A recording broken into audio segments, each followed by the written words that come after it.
Brodes Media.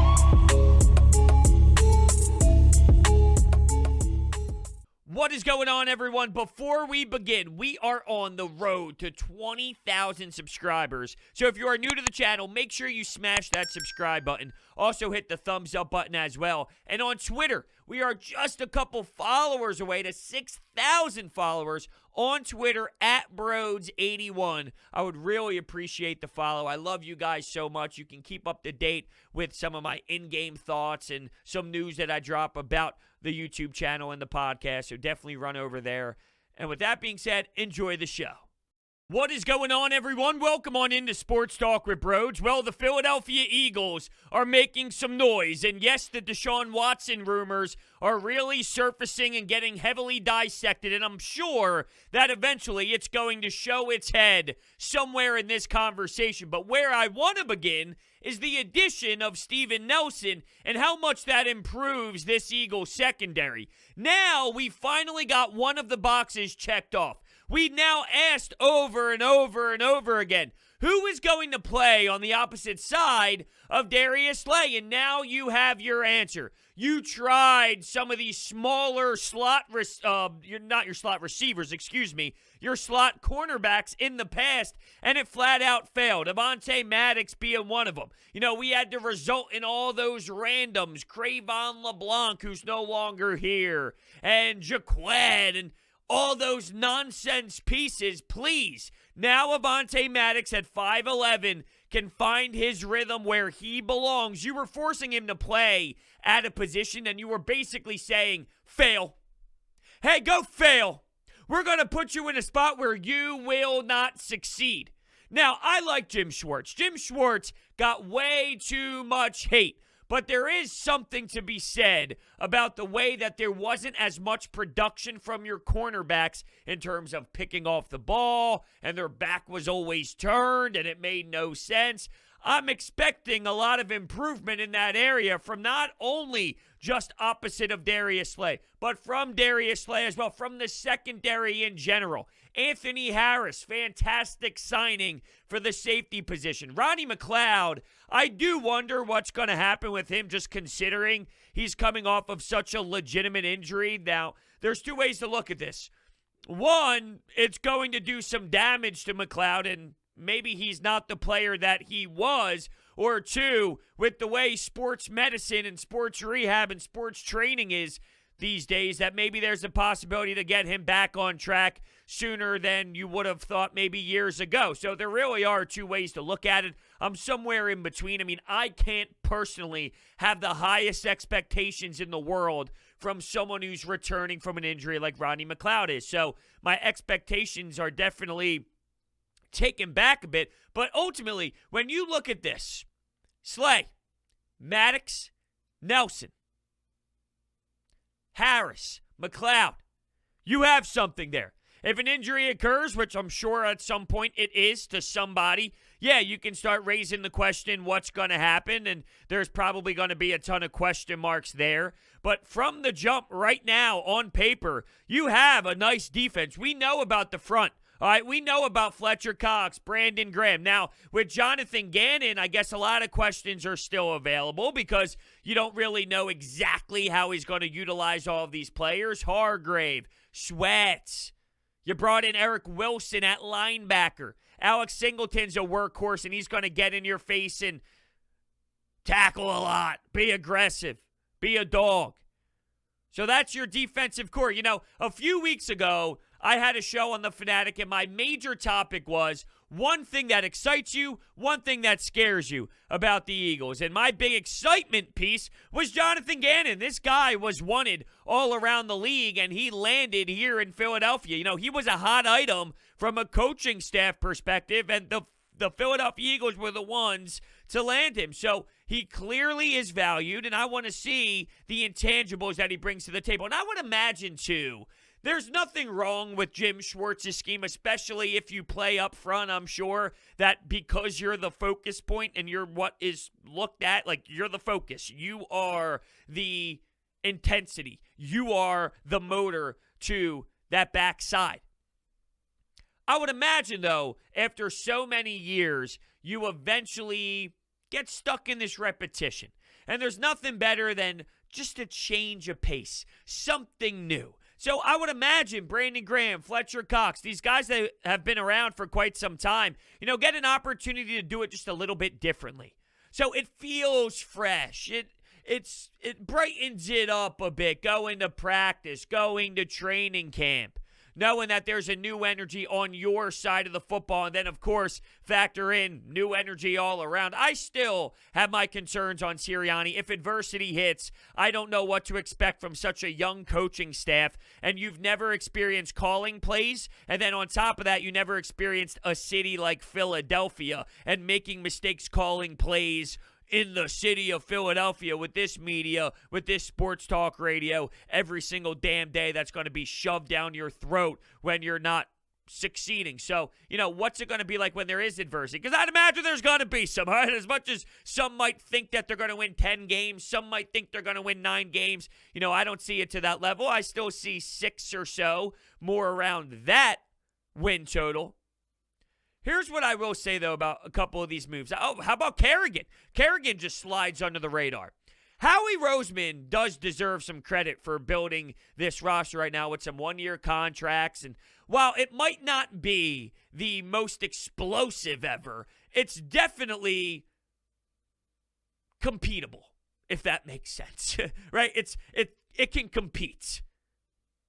And I don't want, even though it's a weird message, right? Because we need to retool, we need to reshape, but we're going to sign a lot of one-year deals to make sure that you're still active and you're still involved. But there is a way to do both. I truly do believe that, and it looks like the Eagles are trying to execute it that way, and they always have. How many seasons have we entered where your message early on was, we're going to stink, we're not going to be in this NFC East race? You never get that. You never hear that. That's never what we're told and informed before a season. So they're retooling, they're reshaping while they're still staying competitive. But why I feel that's important is because with Nick Sirianni, what are you telling your new head coach if you don't sign these one-year deals, you give him a garbage roster, and then you say, go win me football games? And it's all bullshit because you're not even giving him a fighter's chance. Or, here's the other side of it. Hey, don't worry about wins. Well, what are you doing? Don't worry about wins? What do you mean don't worry about wins? This guy, we should demand wins from him. That's the wrong way to approach it. You're trying to mold this guy and this coaching staff into a winning atmosphere, and you claim what? And I know what some are probably thinking right now, Brett Brown and the process, but basketball does not compare the same way to the impact a head coach has in the National Football League. I mean, it's just multiplied by 10 billion. I wouldn't love the way that you can go to work every day. I want them to have fear. Good fear, though. Nervous fear. You have expectations type of feel. I want you to have some pressure involved. I want you to have a little bit of stress. Not too much to make you uncomfortable, but enough where you know how important this is to the city. You know that results matter and you need to accomplish a goal, and if you don't, you will lose your job. Pressure, it makes the most of these coaches, and same with players. A high-pressure moment. That's why we look at Super Bowl winners for a reason. They got it done when the heat was on, when the pressure was there, when they knew everyone was watching. All right, Nick. So I just find it comical, though, now that we're getting closer to the season. And we'll get to Steve Nelson. That was a big part of this. Steven Nelson, the addition to the Eagles. You heard of him. That's why we're making this damn podcast. But I feel like I got sidetracked pretty heavily here in the first 8 minutes. But I'll try and find my way to get back into the groove, to get back to where we need to. And I already lost my train of thought. Yes. Eagles fans are already convincing themselves that they can win X amount of games and not be as bad, and maybe they could beat up on the Dallas Cowboys, beat them, beat the Giants, beat the Washington football team, right? You hear it all around the city. The pulse has changed, and it already feels significantly different from where we were last year when the season ended, when the Eagles were, you remember that, right? You remember that? And all the fans frustrated? How many times did you hear, they're not going to win one game next year? They're not going to win 2 games next year. They're going to be one of the worst franchises in the history of sports for 5 years. That's all I heard over and over and over again. And I tried telling you, well, I don't love what Howie Roseman did. Why I am disgusted in Jeffrey Lurie and the way that the Carson Wentz era pretty much evaporated. Poof, it's gone. And it was because of their decision-making that they did not clearly see what was going to happen when everybody else saw what the Jalen Hurts pick truly meant. So, it is outrageous that they've got themselves there. But at the same time, my entire existence, all I knew under the Jeffrey Lurie and Howie Roseman era was, you're involved. And I can't pretend like that doesn't matter. Now, there's my gut telling me, Brodes, don't die on that hill, because at some point, all great things come to an end. Tom Brady and the New England Patriots came to an end. Him and Bill Belichick came to an end. The San Antonio Spurs came to an end. Right? The Miami Heat and that run with LeBron James came to an end. The Golden State Warriors came to an end. The Detroit Red Wings and their streak of making the playoffs constantly every year, that came to an end. There's going to be a time where this Jeffrey Lurie, Howie Roseman duo will run its course, and I do sense it's getting in that direction. And I'm okay eventually with moving on from Howie Roseman, even though his track record is where it is. I bring this up to you because the same fans who said Howie Roseman sucks, he's the worst ever, this franchise will lose for 5 straight seasons because they are such a joke, are the same ones now looking at these one-year deals by Howie, looking at Devontae Smith with Dallas Goedert and Jalen Reagor with Jalen Hurts with a healthy offensive line, thinking they have a chance. So let me know how that works. How is it one extreme to the next with the same person making the moves and applying that to the roster? I'm really baffled and confused. Now, anyway, Steven Nelson, all right, let's get to him because he's had some great seasons. Last year, not so much. It wasn't the smoothest, and you can look through all the Pro Football Focus numbers from 2018, 2019, fantastic. 2020, a bit of a dip, and just like everything, I feel like this has somewhat been a motto of mine over the last few weeks, just finding the middle ground, looking at one side of things, looking at the other, and then realizing that it's probably going to be somewhere in the middle. Well, that's extremely serviceable. That's extremely large considering, because I saw someone bitching and complaining on Twitter. Huh? How shocking is that? But they were saying, how big of a get is this if he's still available and he only got signed for 1 year and $4 million? I mean, what universe are you living in if that is considered a big splash? Well, look at the alternative. Look what else would have had to play that position if that was not Steven Nelson. I mean, you'd be in a terrible spot. And speaking of Avonte Maddox, I do wonder, and maybe I'm going too far. I hate to break the news to you. Sometimes I overanalyze and I drive my brain crazy to the point where I feel like there's smoke steaming out of my ears and nose and my mouth and my face is turning red. But if Avonte Maddox was just constantly getting abused, and I'm speaking about getting abused on the outside, that is, due to the lack of size and some of these receivers being bigger and being able to go get the football, high-pointing the football on some one-on-one throws. And Jim Schwartz left a lot of these corners on an island. So, that's definitely going to play a huge difference in a lot of the schemes that we see with some of these, formations that Jonathan Gannon draws up. Is it possible that he lost his swag? You got to have swag, right? You got to be tough. You got to be in your face. You got to be all about it. You got to be banging your chest and just being just a force, right? Even if you're just blabbering out there. There's something to that as a corner. I just hope last year being put in those positions and not having the most success, is that something that maybe crumbles a player? But we'll see. The slot is obviously a fit for him due to where he's at, physique-wise. And he has a good instinct there, so we'll see how it moves forward. But a lot of this stems from just this success in general from the Eagles, right? It stems from the offensive line.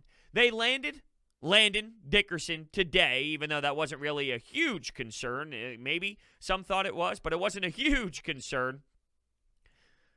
Lane Johnson, Brandon Brooks. That stays healthy. That offensive line stays healthy and intact. You're going to see a lot different. You are. You're going to see a lot different football. Last season, they had 4 wins. They had the worst quarterback in the league. They had the weirdest, strangest amount of offensive line combinations we've ever seen. They were using random players off of the streets. their head coach did not run the football, and they still won 4 games. Imagine running Miles Sanders, being healthy on the offensive line, not having the worst quarterback in the entire league, although that's a big thing we got to figure out this year. What is Jalen Hurts? Who is he? You know, there's been a lot of controversy surrounding the fact that last year when you dive back to the tape, he would tuck and run. He would leave a lot of yards out on the table. He would leave a lot of throws on the table because when something broke down, he started to run. Now, maybe that's a product of the offensive line. Knowing that Carson Wentz was getting crucified back there, he realized, okay, if I bang, bang, bang, okay, there's my 3 seconds. I don't see anybody. I'm going to take off because I don't have the time, and that's him being aware. Now, that's probably more optimistic thinking than reality. His instincts as a football player take over in that moment, and it's pretty clear when he doesn't see the first couple of reads there, or maybe even just the first read, he'll take off because that's what he does. We see it happen with Lamar Jackson. When things break down, all he thinks about is running, and there is a problem with that. He's going to have to get better throwing both of these quarterbacks. So, you know, we don't know, but I believe you're going to see better football than last year. That's for damn sure. A lot of that comes from the trenches. This team and this organization values the trenches the way that they do for a reason. They draft Landon Dickerson for a reason because they know that look how old these players are getting. Hopefully they can stay upright. Hopefully they're not falling down every single snap and we're getting some weird-ass combinations again. We're throwing Brown in the mix. Oh, my Lord. Remember Brown? In what universe was that actually someone who played on the offensive line for the Philadelphia Eagles last year? Sadly, there were too many of those. The Mailata fight for the left tackle with Andre Dillard's pretty damn interesting, though, huh? It's basically Mailata's job to lose, though, is what I'm hearing. You know, as long as he goes out there, does his job, shows his work, shows his worth, he's going to be it. And quite frankly, I don't give a damn who it is. I just want someone who's stable and can execute and can keep your quarterback upright. Running the football is going to be something, though, that we're going to have to get used to. What is this concept? Hold on a second. He's running through the tackles? Oh, wait. He's bouncing it to the outside? Oh, wow. Oh, hopefully Sanders could catch the football a little bit better this year. Same with holding on to the football, ball security. Can't be having some fumble issues. What else is going on with this team right now? Ertz? Yeah, see, the Ertz obsession last week I thought was a little over the top. He's showing up. Why? Well, let me know why Deshaun Watson's showing up. Why is Deshaun Watson showing up to Houston? Oh, that's right. He doesn't want to get fined thousands and thousands and thousands, tens and thousands of dollars. Zach Ertz is in training camp and will be showing up. Why? Because he gets fined a fuck ton of money if he does not show up. So it doesn't mean he's coming back. It doesn't mean he's returning no matter what anybody reports out there, especially one that is insanely tied together with the franchise and basically only says positive things about the franchise to try and make it look a bit better. Might do some sideline reporting, if you catch my drift. If you know who I mean. I'm not buying anything about Zach Ertz wanting to be back. Sat on it, had some time. No, I'm not buying that. It all comes down to what Zach Ertz could buy with all the money that he's saving by showing his face up to camp. They're not going to want him to get injured or anything of that nature, so I doubt he's doing much. You know, I doubt he's doing much. All right. We will continue with some anytime hotline calls. First, DraftKings Sportsbook is not only my favorite sportsbook, but also America's top-rated sportsbook. Speaking of America, our top athletes are over in Tokyo competing for the gold, and DraftKings has a medal-worthy offer just for my listeners. Listen to this great offer. Download the top-rated DraftKings Sportsbook app now and use promo code Brodes when you sign up to turn $1 into $100 in free credits if America wins a medal. That's code Brodes to turn $1 into $100 in free credits for a limited time. Only at DraftKings Sportsbook. Must be 21 or older. New Jersey only. Indiana only. Or Pennsylvania only. Why did I say only after all those words? I have no idea. It doesn't even say that. New customers only. Restrictions apply. See DraftKings.com/sportsbook for details. Gambling problem? Call 1-800-GAMBLER. Or in Indiana, 1-800-9-WITH-IT. All right, let's take some phone calls here. Hear from the people after the move for Steven Nelson. What is good, Brodes? So, Eagles have signed Steven Nelson, thank God, because we arguably had the worst CB2 situation in the NFL. Steven Nelson, really solid pickup. I'm really excited to see what he can do. Darius Slay is probably really happy right now. As someone who's not the biggest Howie Roseman fan, definitely deserves a lot of credit for this. And there's a lot of credit for what he's done this offseason. And I'm honestly looking forward to seeing what we can produce. I don't have high expectations, obviously, but I'm really excited for this signing and to see what we can do going forward. This is definitely huge for our secondary. I mean, some of these guys are acting like Nelson's the second coming of Jesus. I mean, he's not to that level. I mean, like, we can act like that if the Sixers get Damian Lillard. But anyway, great signing, and I can't wait to see what happens. Yeah, see, I see all over the map right now at Steven Nelson. There's the Pittsburgh fans that say he sucks, he stinks, and he's totally overrated. There's a lot of football fans saying that. But if you're looking at it with Eagles' eyes, I don't believe anybody's feeling that you just got the best cornerback in the league or anything outrageously insane, but just knowing. See, if you're just looking at the signing in general, well then, yeah, you're probably feeling like, oh, well, you're overreacting. But dive into where the Eagles are at cornerback too. As the caller alluded, you could arguably be in the worst position in all of football in that area. So getting Steven Nelson, who is a veteran, been around the block, plays tough, has had some success recently. It doesn't mean it's going to be to that level, and he's going to be with that drive. But if he can hold his damn own, all I'm asking for is hold your damn own. You have Darius Slay. Hold your own. You're going to get targeted. Now, Darius Slay got targeted too last year. Let's be realistic. It's not as if quarterbacks were afraid of him. Some quarterbacks are afraid of Jalen Ramsey. Some quarterbacks are afraid to look at some of these corners in the league. No. They were not afraid of Darius Slay, which is saying a lot considering who was on the other side of him. But a lot of that goes to Jim Schwartz. I mean, Jim Schwartz's scheme is pretty damn basic, and everyone knows his scheme. It's get your front four home. So Aaron Rodgers, and we remember that matchup. He can just see that and sense it and know it, and boom, find a way to get your receiver going. I thought a lot of that did have to go with Jim Schwartz. I thought a lot of that, at times Darius Slay wasn't the best Darius Slay that he's capable of being, and I think he's aware of that also. So he's probably pumped and stoked that there's now a more respected guy on the other side, although, it is kind of crazy to think about how many times Darius Slay did get abused with the other cornerback being who he was, but a lot of that goes into your receiver too, because your receiver is going to be your number one guy, your first look every single round. And if you are a top dog like Aaron Rodgers is, in the way that he can thread the needle and find these perfect lanes, well then, yeah, of course, it's all situational and whatnot. But I'm looking at Steven Nelson as someone who can be an average guy. If he's an average guy, that's all I'm looking for right now. Be average. Because before, there was the biggest hole in the entire world. Let's get average. All right, the Steven Nelson signing, my thoughts. Great move by the Eagles in terms of the amount of money spent and the length of the contract. I think a one-year deal for that amount of money is perfect. And they had to bring somebody in. They're so lacking of talent as a whole at the position, they had to do something. Now the negatives for me. If this was just a depth signing, I would be fine with it. I'm still fine with it, but it scares me that you're bringing Nelson in to be a starter. To be a starter on a new team in a new defense.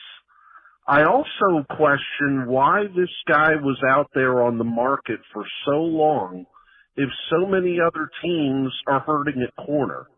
This is a buyer beware type move. Again, I think it's the perfect contract, but I think we have to put what Nelson can bring to this team in a little bit of perspective. I think I agree more with your second point on how come he was out there so long. And, of course, financially, there's always going to be that back and forth with teams and what he's expecting and what he feels the market is and what the market actually is. I mean, we see athletes go through that type of experience. But you're right. At the end of the day, a 1-year, $4 million deal is not anything that is so wild. So how come other teams would not pounce on that opportunity? So I get behind that a bit more. And it does, to a degree, tie into the first one, which is, you're bringing him in to be a starter. Don't you feel other teams would have?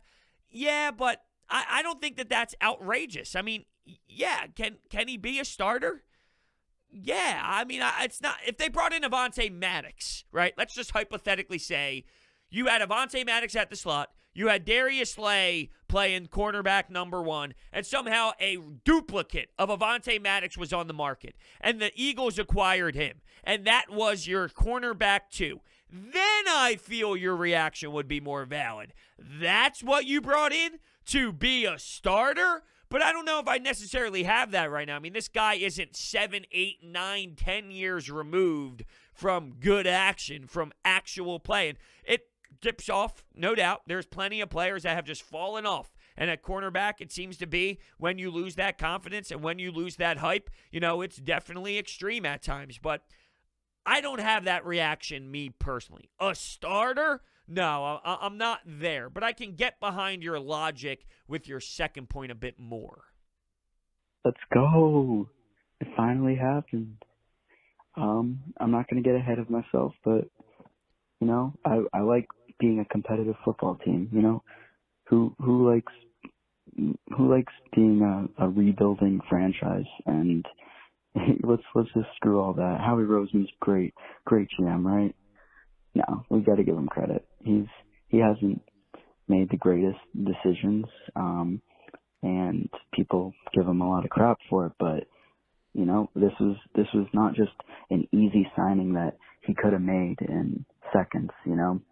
It took a lot of time and preparation, I'm sure, and he deserves credit for the signing, and I think it's gonna help the Eagles a lot this year, and people aren't really thinking about this. You need a defense to win games, and you can't put blame on Jalen Hurts you can't put all the blame on Jalen Hurts if there's a good defense, if there's a bad defense.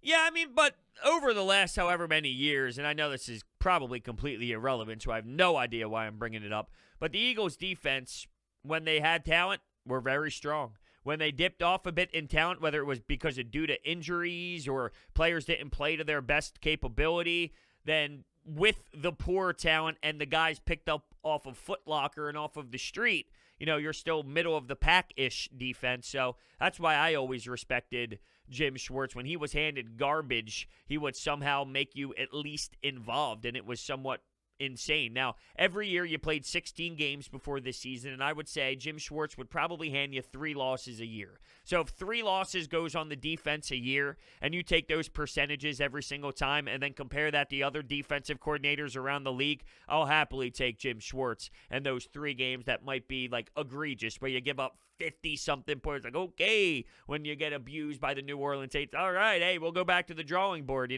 Like, that happens, but that happens to every single team. You just don't notice that or point that out to their defensive coordinator because, quite frankly, you don't care and you're only looking at your fantasy app at that point on Sunday, so it doesn't hit as home as much.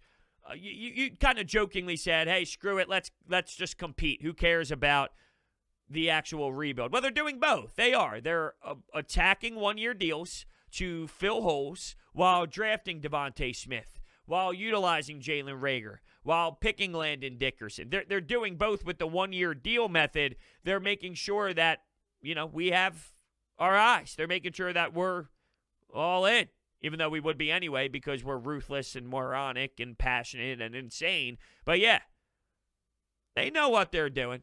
They do. They know exactly what they're doing.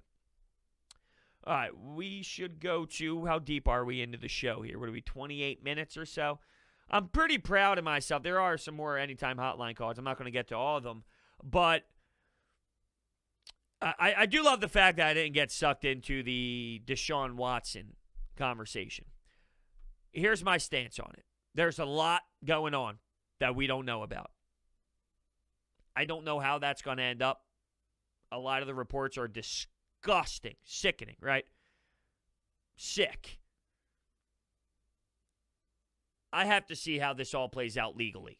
If everything works out legally and he ends up playing in the NFL again, I would be okay with trading for him. Right now, I can't say that because I have no idea. Jalen Hurts is the guy. I'm okay with moving forward with Jalen Hurts and not even looking at Deshaun Watson's way. And quite frankly, if you feel that you can't do it, I can get behind that. If you feel you can trade for him and you'd work with him and he'd be your franchise quarterback and you'd be okay, all right. I mean, I can't knock you for that opinion either. So it is what it is right now. I don't know if Adam Schefter really broke any news the other day or any of these ESPN announcers breaking any news by saying the Eagles are looking at Deshaun Watson and they have a lot of assets. Yeah, we knew that. We knew that 4 months ago. We knew that 5 months ago. We knew that 6 months ago. We knew the Eagles had a lot of assets, and we knew that they always liked Deshaun Watson, and they love the quarterback position, and they're always willing to look at that position. So nothing changed other than football has been dead, and saying something about football has kind of been quiet,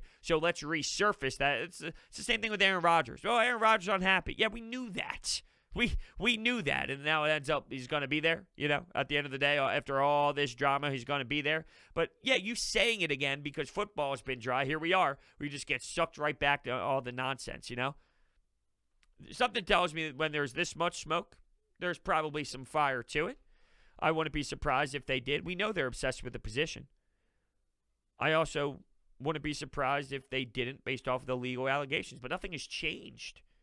Nothing has changed. What's changed? Nothing. Nothing has changed. That's why I said it.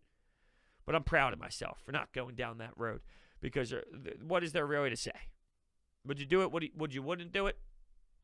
That's not really sports conversation for me, though. Eventually that kind of turns into your not political views. This is human rights, but it always ends up getting into that, and it's a mess. And unfortunately, it's a mess, and that's where we're going to end. It's a sad way to end it on being all pissed off about where we are in today's society. We should be excited about Anthony Harris, Ronnie McLeod, Eric Wilson, Avonte Maddox, Jonathan Gannon, Kerrigan, Fletcher Cox, Brandon Graham, Alex Singleton, Josh Sweat. That's what we should be excited about. That's what we should be excited about. All right, with that being said, thank you all so much for listening, and I will see you next time.